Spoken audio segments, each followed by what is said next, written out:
Hello, good afternoon. This is John Rio from NVTAC. Looks like we're gathering. Hi, Randy. Hey, John. We're recording and ready to roll whenever you're ready. So.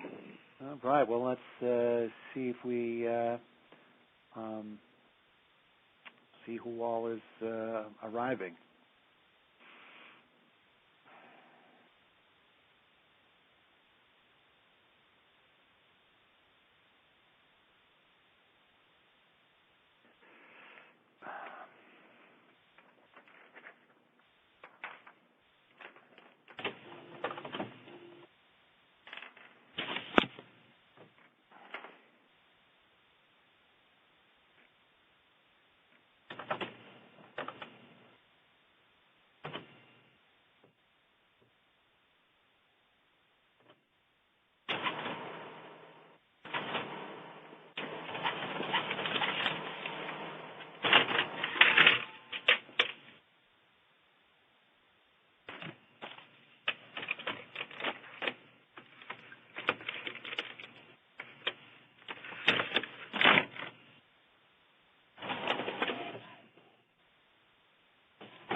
Well, we're glad that you on-timers are with us and for today's final session in preparing for the HVRP grant applications.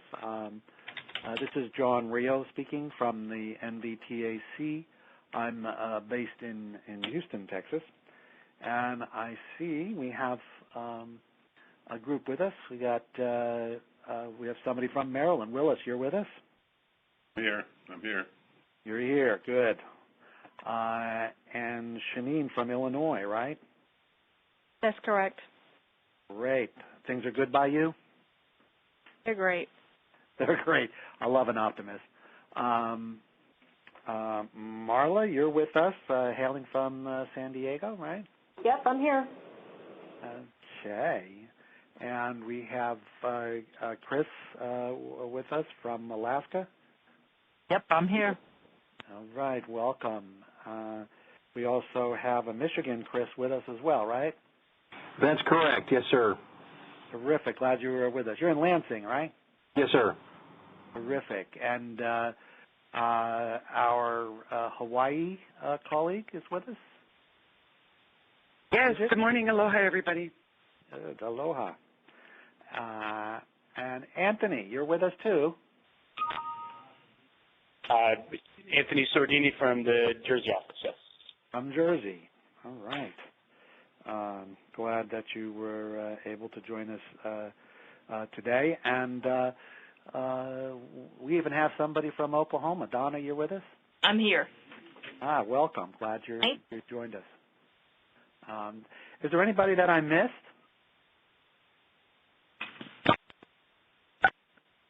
I got that's the group that's arrived at this point. It's just 4:01 Eastern Time. And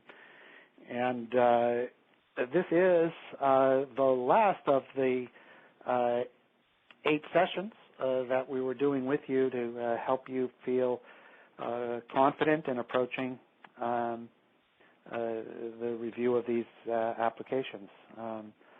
So in this call today, if there are questions around any of the topics, we certainly can visit that.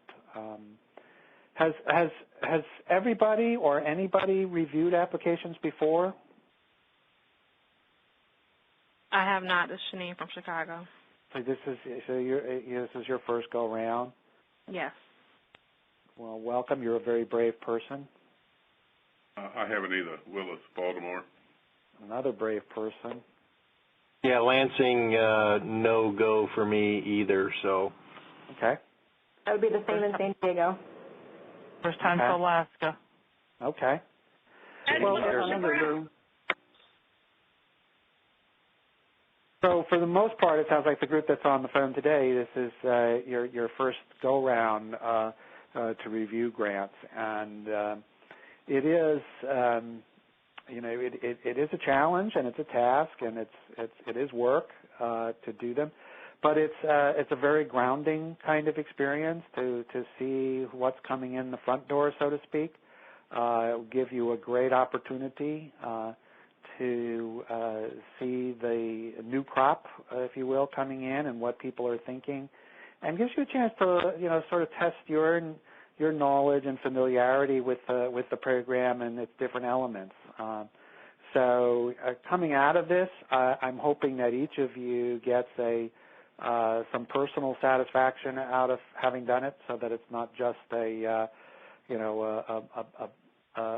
paper task that you're doing, but something that's a little meaningful to your learning about homeless veterans and these grant opportunities. So I surely am hoping that you experience it that way.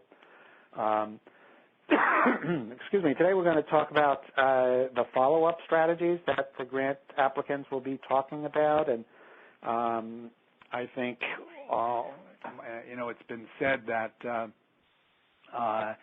it's not getting the job that's so difficult. It's the real work begins in trying to hold on to the job, and that's very true for many of the participants in HVRP.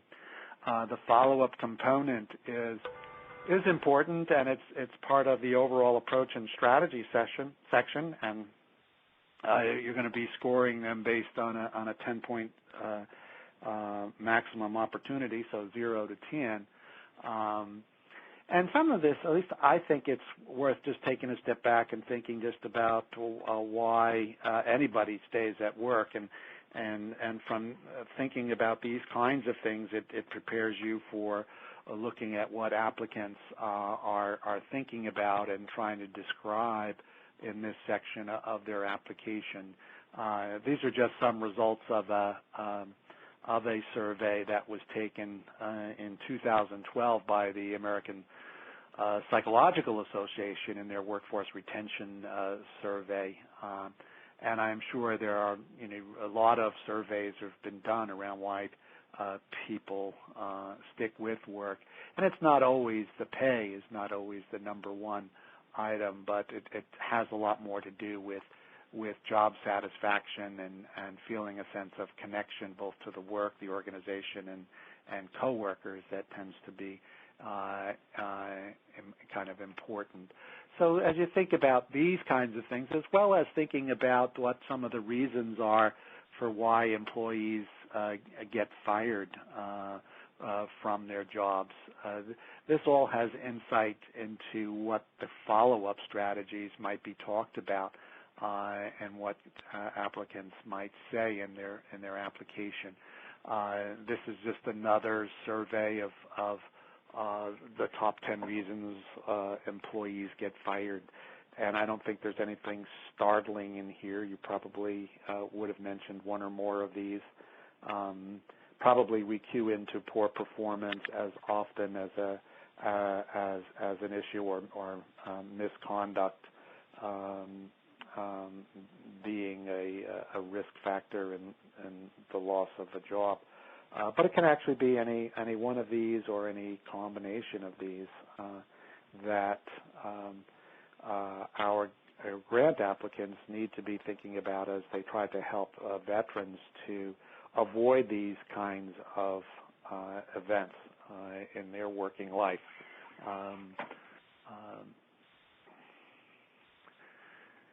So another survey more recently, this was a 2014 survey of veterans actually, that asked veterans about their thoughts on what keeps them employed, and 9 out of 10 said that it really was the opportunity to use their abilities to feel connected into their civilian jobs, especially for those that were more recently separated. The other aspects that you would think would make a difference, both such as benefits or career paths or the quality of the work environment as experienced by the individual, as well as the connection or relationship with management, were considerations that veterans would take into account. So are any of these a surprise to you all?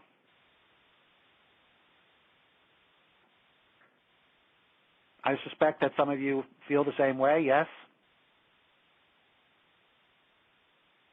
Give me a yay or nay out there. Yay. Yes. Yeah. Yeah, nothing earth-shattering here. We like to all have a good job that uses our skills and that we feel valued in, and that we have some career options, and that we're paid reasonably and got benefits, and we have a connection to the workplace. So when we think about the veterans that are participating in the HVRP programs, why would they be any different? Because they may have had different life challenges than some of us. Nonetheless, they still have the same ambitions, the same hopes for their work life in much the same ways that we do. They're there, but for the grace of God go I, so to speak. That is, they're not that different from our own hopes and aspirations. So the grant applications should, be talking about the follow-up and the kinds of services that they think might be useful to help veterans retain an attachment to the workforce. And they're going to have to track how that participant is doing, what methods they are thinking about using to stay in touch with a veteran, especially when there are multiple quarters after exit. For the most part, grantees do not have access to the UI database that's used in the American Job Centers, for example, and we'll talk a little bit about that in a minute or two. So they have to describe some creative ways to do that. And if they do use the UI database, they should also be talking about how they're accessing it, because that database is usually a federal-state partnership, and the states really control access to that database and says who can and can't access it. So we know that DevOps as state employees can access that data. Does everybody know what I mean when I say the UI, or unemployment insurance database? Yes. Yeah, nothing new there. Just that most of our grantees do not have access to it unless it's through a state entity. And if that is what they're planning to do, or if they talk about that, they should be talking about having an MOU or some agreement with that agency, and that should be in their grant application. They should be, whatever they're writing should really reflect that they understand some of the things that I had just listed in the previous slide. That is, the reasons why people lose or keep their jobs. And we know,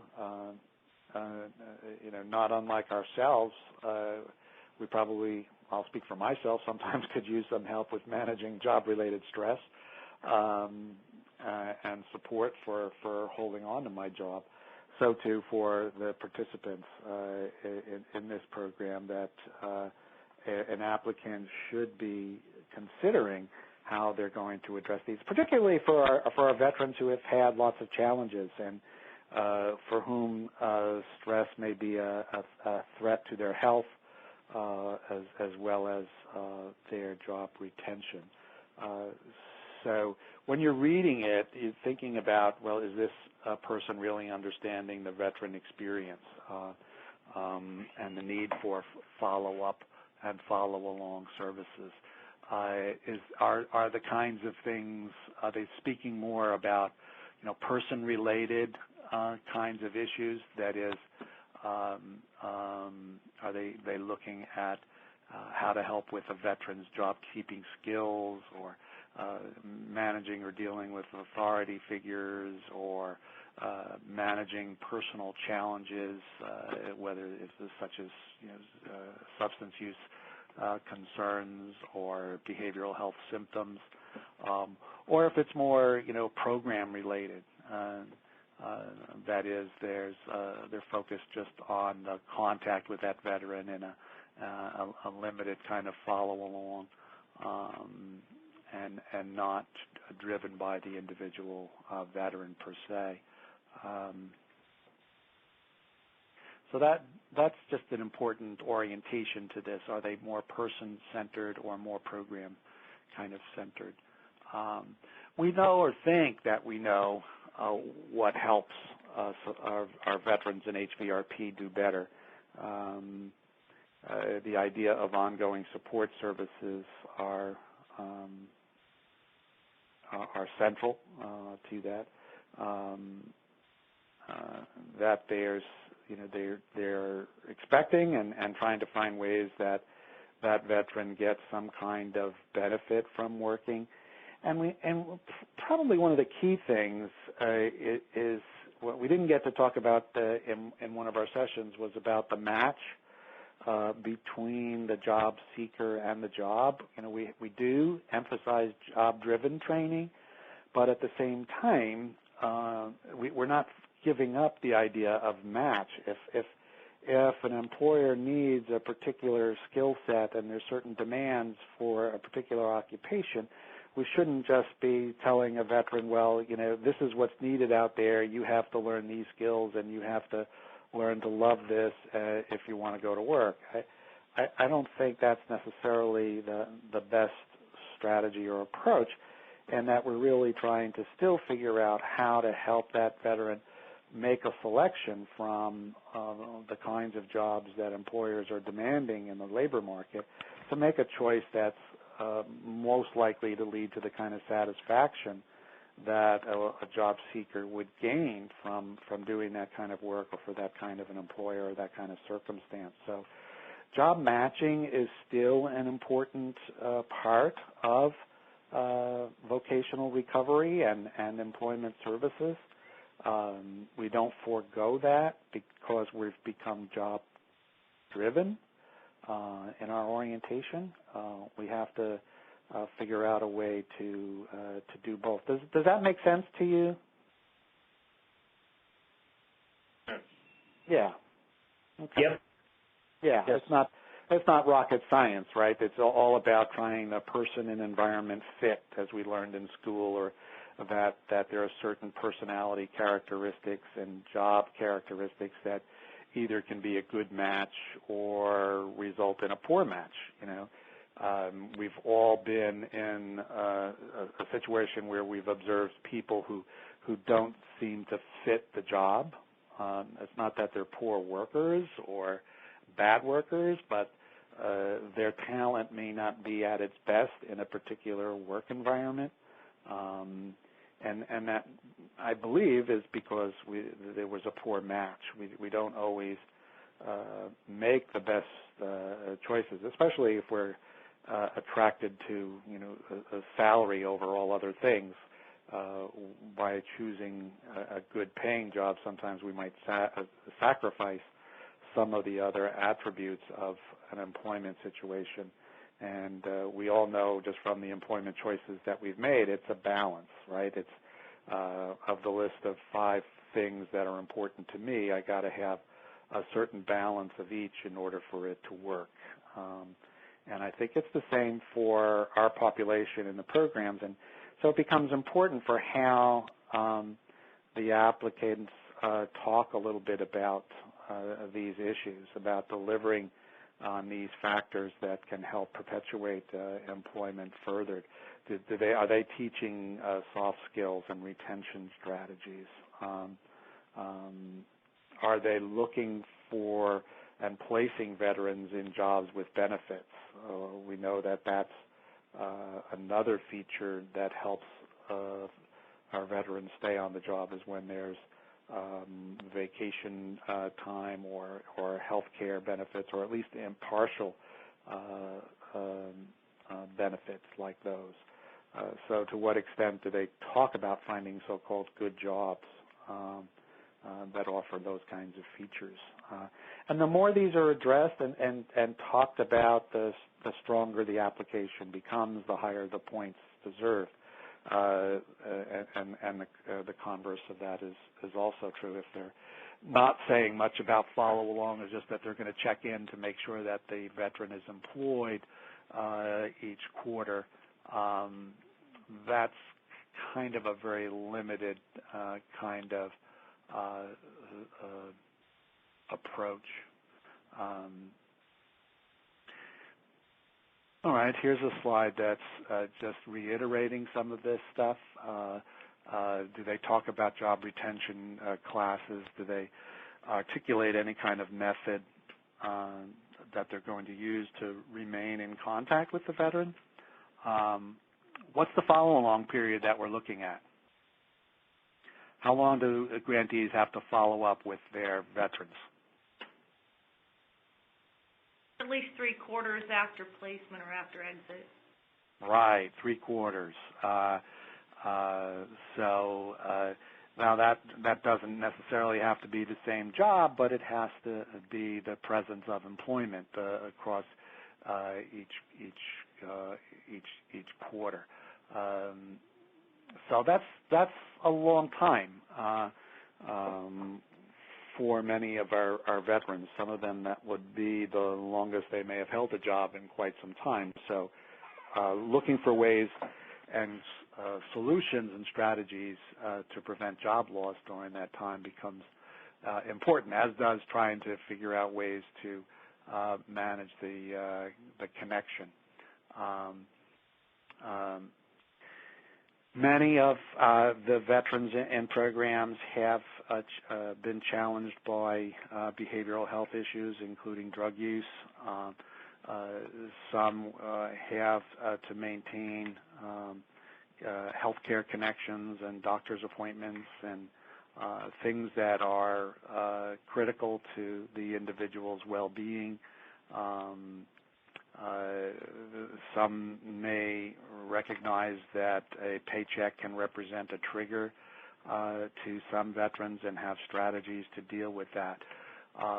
So what might be a strategy that you might see for around budgeting or money management or anything along those lines that an applicant might talk about? Anything come to mind as to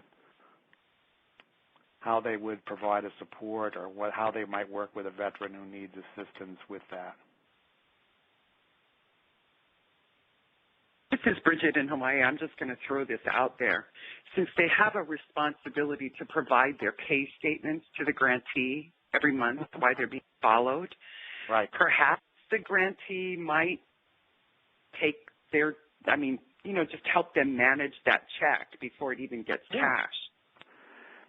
Yeah, there can be, they can take that opportunity when there's a face-to-face meeting and checking out the pay stub to review the budget around how they're paying their bills, et cetera. Could be working with that veteran to set up a direct deposit. How many of us ever see our paycheck? It goes directly into our bank account. In some instances, it goes out as fast as it comes in. but using direct deposit, it would be a strategy that they could work out a partnership with the local bank that they there's also a number of money management programs. The FDIC, for example, has a free money management training course that an applicant could use with their veterans. The Annie Casey Foundation did a similar financial literacy training for low-income individuals. So there's a host of tools out there that an applicant might talk about to help their veterans better manage money. So there's one more thing, if I may interject here. This is Chris in Michigan. Is also some of these guys, if they're that disabled or whatever. I know when I was in supported employment in North Dakota, a lot of our guys had payees. Yep. So that's always a good resource as well. They'll help them manage their money. Good suggestion, Chris. That could either be the applicant themselves being a representative payee for a veteran, or having a partnership with somebody who does that. Sometimes service organizations like to keep an arm's length from that. And it isn't one is better than the other. It's just a difference in orientation. But either way, an applicant who describes having a representative payee capacity could be a good thing. And it could be something that is transitional in nature. That is, they describe in their application that for the first 6 months of employment, the applicant can help in a time-limited representative payee situation. So paychecks are automatically distributed, or it goes into an account that's managed by the representative, who in turn works with the veteran to pay bills and to make sure the dollars are lasting as long as they need to. So yeah, Chris, that's a good another good suggestion. That could we had a lot of guys that were gamblers up there, so their paycheck was virtually gone before it got into their hands. So yeah, well, sometimes that paycheck is the opportunity for playtime, sure. Party time, whether it's gambling or drugs or alcohol or taking a date out because it's been a long time, and oftentimes people can lose their shirts, literally and figuratively. So it's there's many things that each veteran has to wrestle with in their own circumstances. Others are perfectly fine, don't need any help with that, and it's just that the opportunity for supports needs to be present. And so the applicant is really just describing what kind of post-placement supports they think they can manage and make available to veterans, any veteran who actually might need such a support.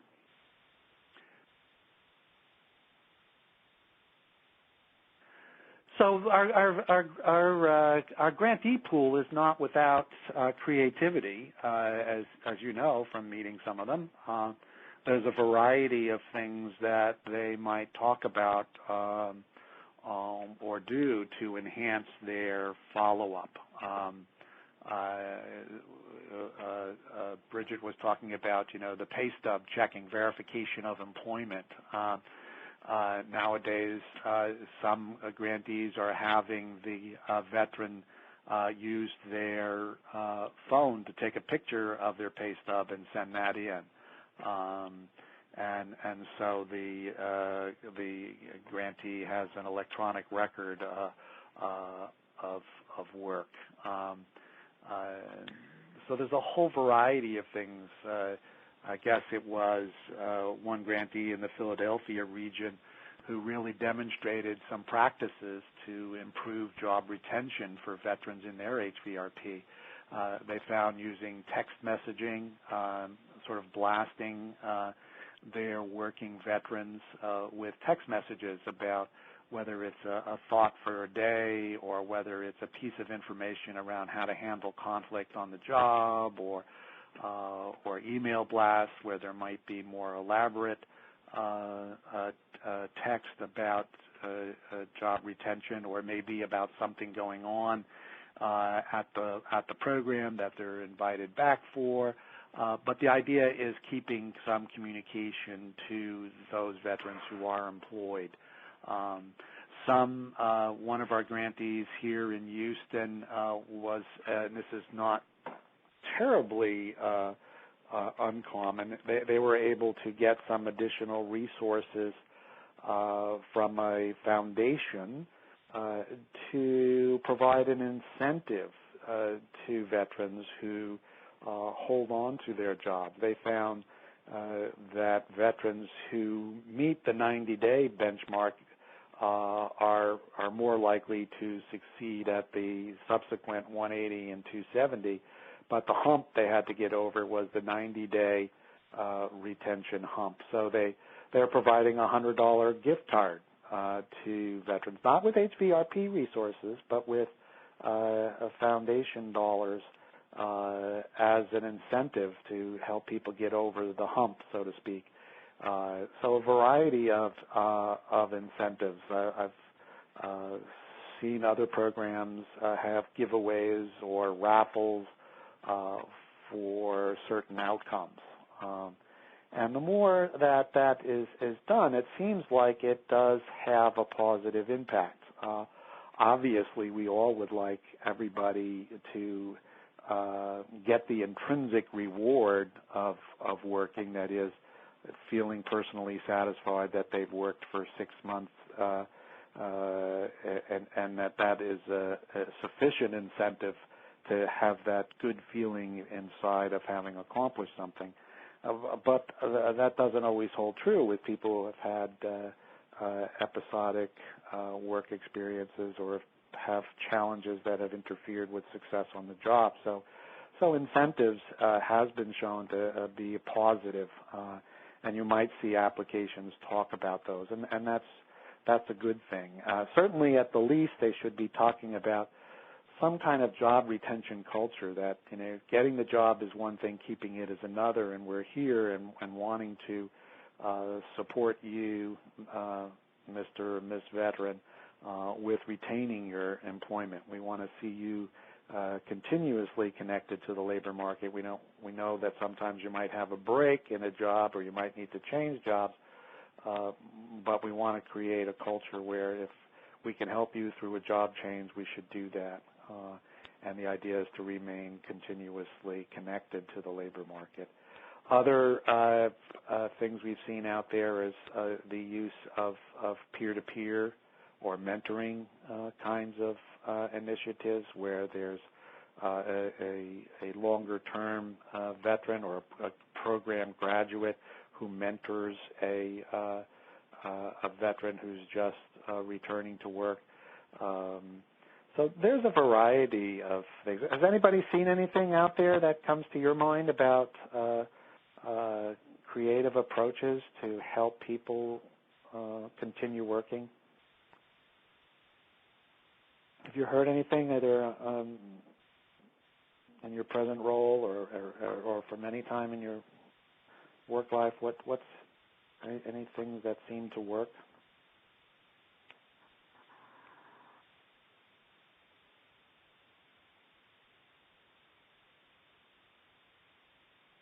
Okay. Well, it really depends. This is Chris in Michigan again. It really depends on the individual, when it comes to answering that, because some people, they have different needs, and it's just that culture that they've been in, and so what we think is, important to us, paying bills, rent, this and that. Some of them have gotten along without having to do that, and it's just changing the culture. So, you could dangle a carrot and in front of them all day, but that's still not going to always change the way they look at working and whatnot. So anyway, that's my opinion. So. No, it's an opinion that is held by others that and what's an incentive for you is not an incentive for me, and vice versa, and we've had different experiences. But I think an applicant can talk about those things, and there are some general tools or strategies that we can attempt, and I think part of what these are attempts to do something to influence the outcome, and trying to find out, well, what is the magic that works for each of our veterans, and to the extent that they can be individualized, all the better. But certainly an applicant should be describing some activities that they're going to do to follow veterans, whether it's looking at those pay stubs and providing some reward or incentive for coming in, or if they're going to be using phone calls to employers, or they're going to be using multiple layers of verification for each quarter. There doesn't have to be, and it's probably better to not base it on just any one strategy, but to have multiple approaches for some of the reasons that Chris was just mentioning, that each of us are different and respond differently to different carrots. I think that was your point, Chris. Yeah. So an applicant should recognize that. Let's go on to the next slide. Yeah. One of the things that we did at the Technical Assistance Center, and I would give kudos to any applicant who discovered this on our website. We did do a job retention course, a self-paced e-learning course for veterans who are in HVRP programs, aimed at helping those veterans to keep their jobs. So this would be a good example, as some applicant described. We intend to make use of this job retention course for veterans, and it's to be used with every veteran who comes into our program, or we'll tell every veteran about it, and it's their option or to use it based on their needs. But this is a 6-module course that addresses lots of the cornerstone issues. We did this. This is the advertisement part. We did this to help grantees to have a tool like this available that veterans could use themselves, and that we didn't have to invest staff time in teaching the course. There could be a support group that went along with veterans taking the course, but a staff member doesn't have to develop the curriculum and to run a class each week or what have you.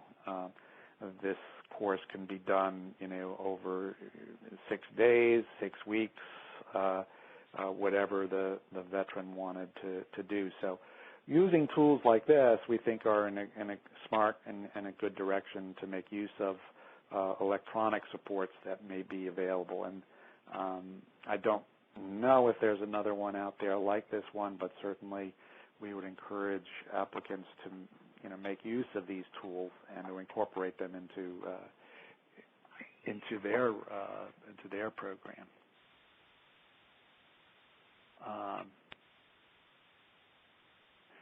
And we said that this is Ken on the phone today? I think he was traveling today, so he may not be this afternoon. So we're measuring this retention. As everybody knows that we're using the common measures, and it's pretty straightforward. Maybe any of you have, if you've read the SGA like I have, there had been a minimum performance target in previous SGAs. Did anybody come across that in this one? What's the job retention minimum rate? Did anybody see anything like that? I think it's been added after the fact. I believe there's an amendment coming. Oh, it might have been after the fact? Okay. Because it used to be 65%, and that's where I didn't quite understand why it was missing. Yeah, 65% is what it says in the proposed amendment, yes. In the proposed amendment, it is. Okay. All right. So it came back. That's good. Because that's really, obviously an important driver for applicants to talk about how they're going to achieve that kind of rate. Do people think that's high, low, on target, a challenge? What do you think about 65% of those who exited are still employed at the third quarter? What are people's thoughts about that? Well, the national target for placement rate is 65%. The entered employment, in other words, for 90 days, they're expected to meet a 53% rate for the entered employment, which is 90 days. Oh, yeah, it is. Never mind, it is 65%. I think that's kind of high. Yeah, it does say 65 for retention? Yes, my apologies. I was not scrolling far enough. That's okay. That's okay. That's just to clarify. Yeah, it's kind of ambitious, and that was also one of the reasons why we developed the course, was really to try to help grantees try to meet that target, because it's a challenge. Well, but here's the other thing that I will say. I am new to the SGA review process, but have had several years working, at the state level in terms of active grantees, and many years ago was a grantee. And 65% is really a number that doesn't, any of these numbers, aside from placement rate, they don't carry a whole lot of weight in terms of how the grantee is actually doing in their retention. And that is something that I would love to see changed in the future, because you can achieve a 65% rate just because enough people were left in your entered employment that they maintained employment, for those additional quarters. But it doesn't guarantee that the number of folks that you enrolled and or placed are ultimately sustaining. The majority of 65% of the people that you enroll and place don't necessarily equate to that 65% retention rate. Do you know what I'm saying? You can lose so many people along the way and still achieve that 65% rate, and that's one of the things that I would love to see changed. So it's a realer number and not a ratio. Other thoughts about this?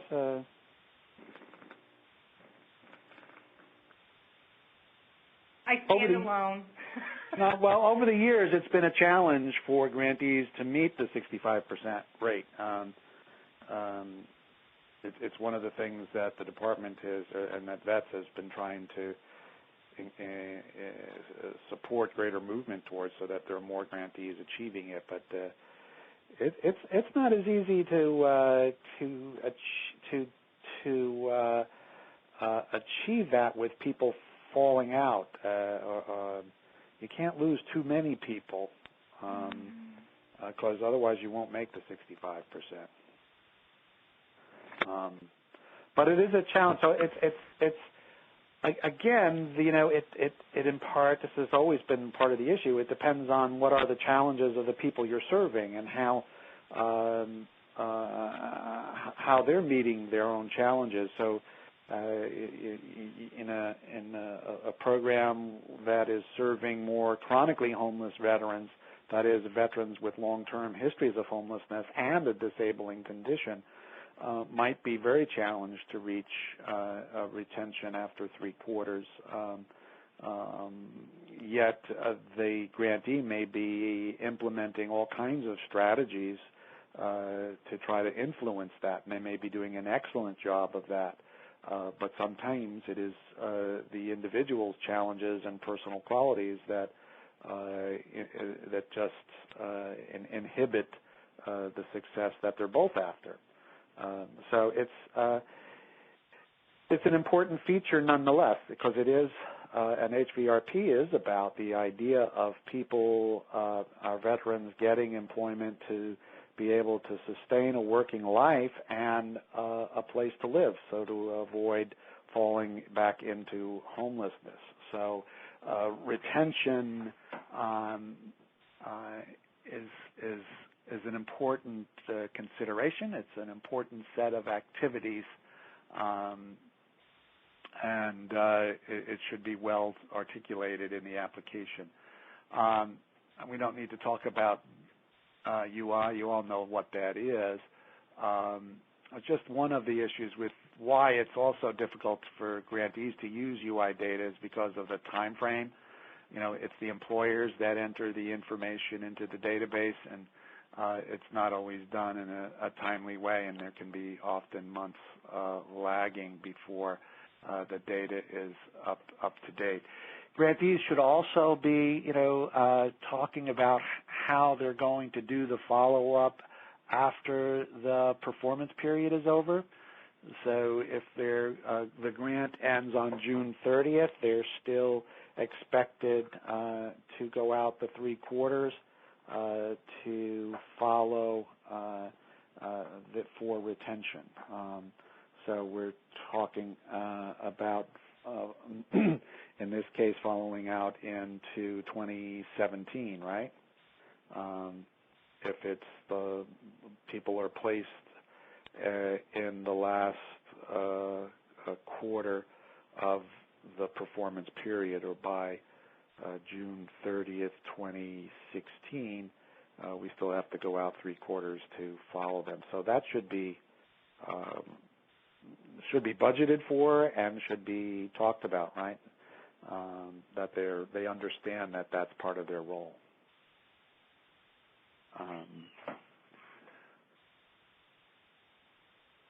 Okay, well, this is just some, a lot of the items that we talked about is just a little checklist as you think about reviewing the applications. I'm sure you'll have materials to use for your review and making sure that these kinds of things are checked off as you review for those 10 points in the follow-up.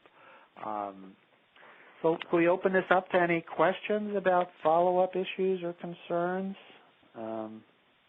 Or any questions that you might have regarding the application reviews? Hi, this is Willis in Maryland. Hi, Willis. This last slide kind of responds to my question. But is there, in general, a checklist or some assessment tool used for the entire assessment process? You know, that's a good Fenner question, isn't it? I'm suspecting there is. We should loop back with him to get an answer on that for sure, and I can take the responsibility for that and telling him that it came up on our call and that people were wondering. Is anybody else wondering the same thing? Good question, Willis. Yeah, right on the money. Checklist regarding in what aspect? I think the question is, Willis, if I'm understanding correctly, is how is the review of these applications going to be made easier for us?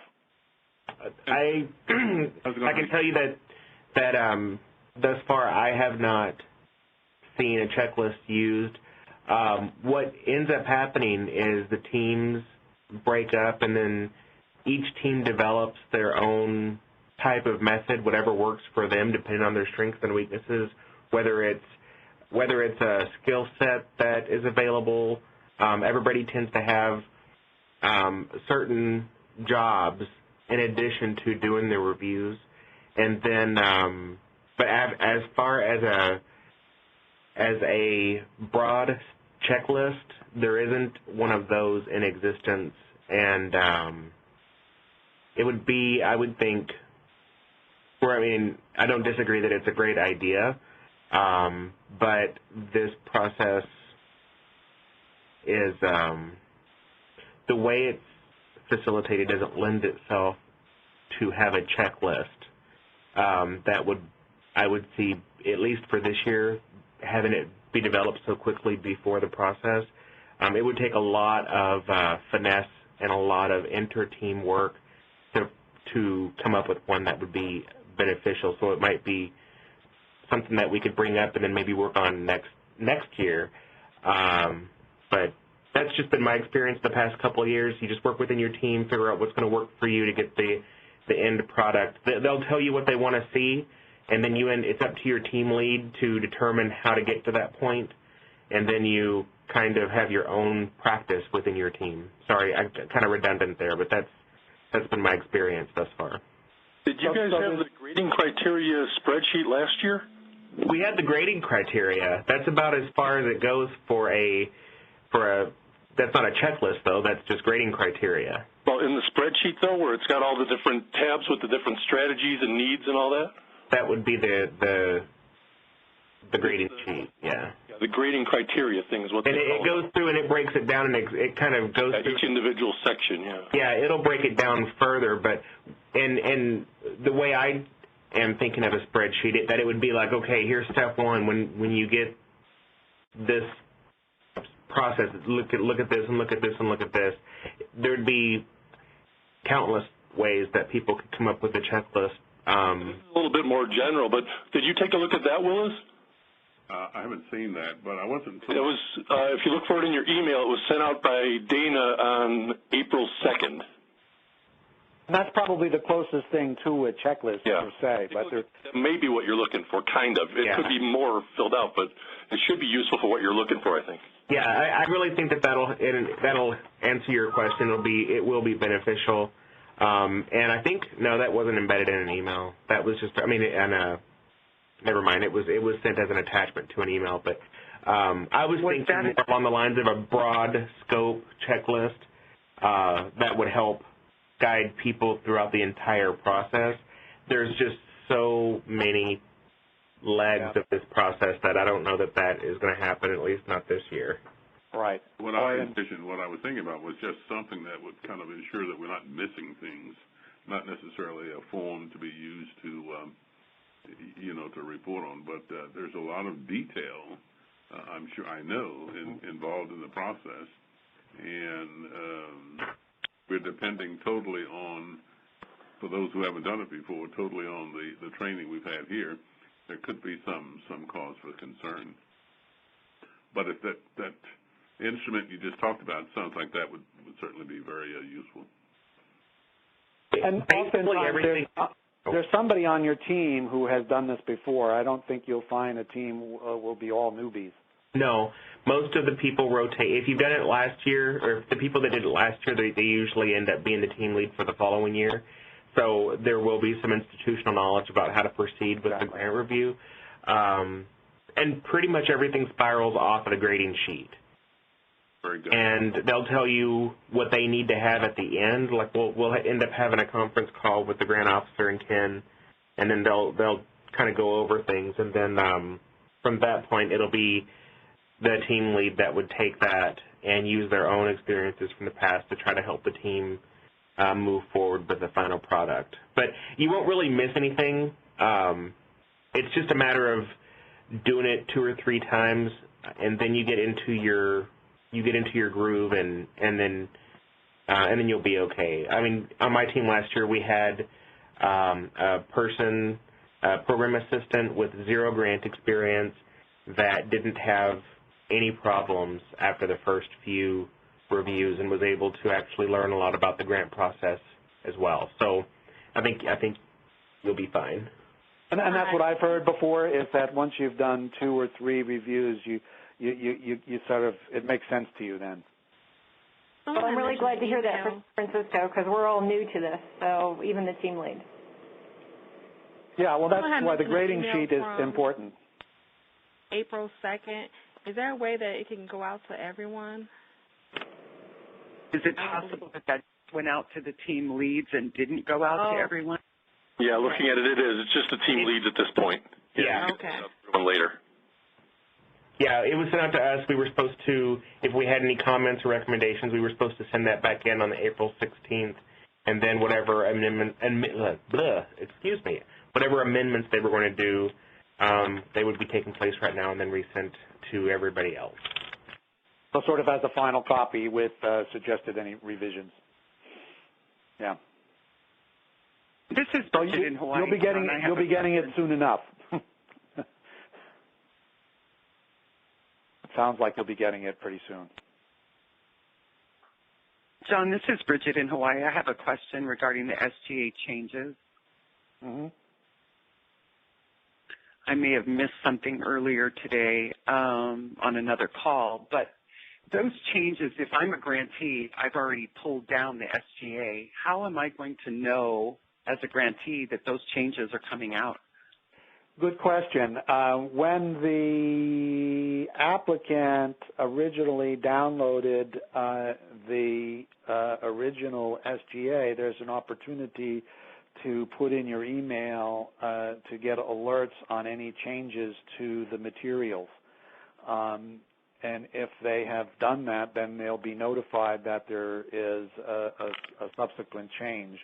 And any grant writer normally would know that and would do that process. If the grantee or applicant didn't put in their email and didn't get updates and is not checking back, they could miss it. That's their due diligence to be in touch with the grants.gov and make sure that they have the most up-to-date versions, and any grant writer should know that you go back and check as you go through the steps of making an application. So we certainly hope that people are wise and do that. I don't know what more could be done to affect that, but it was pretty clear that if you want updates, sign up for it. So that's the best way that they would be notified. I did that myself just to, I'm a doubting Thomas, so I signed up for it and I got it and I got the revision. Okay. Well, good to know that they've got that system. Yes. But I'm just, and this is my first time, this is my first rodeo on the CGET. So having said that, I'm going to assume that National is not going to be reviewing these grant applications for responsiveness on the part of the potential grantees, and that those things are going to come to us to identify.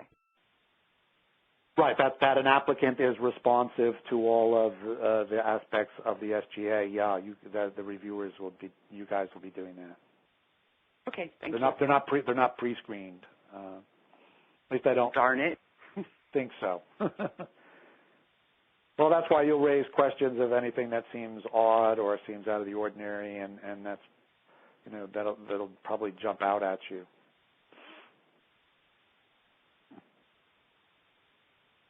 It's an interesting process. This is, one of a federal agency that does this kind of internal review, and like I said, if you keep the mindset that there's just going to be an opportunity to learn and to see more of the intricacies of how this process works, it is hard work, and I know Ken is very grateful for your efforts and contributing to this, and I know not everybody wants to sign up for it, but I'm hoping that in the long run it's a good experience and it's one that you find adds value to your working life.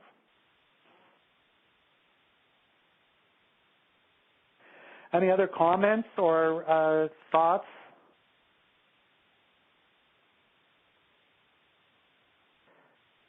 As a former teacher said, speak now or forever hold your peace. No, sir. I was just going to say thank you for all your help with this stuff.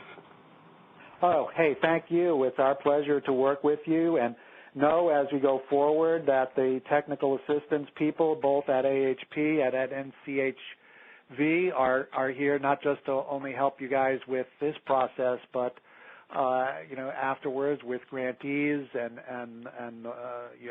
we know your role as federal monitors for these grants and our role as technical assistance providers. I know you do some technical assistance work with grantees too, but we're meant to work collaboratively together, and I just want to extend that desire for collaboration as we move forward with these reviews and beyond. So I see this as a good collegial set of conversations we've had, and I hope they've been helpful to flesh out the picture for you.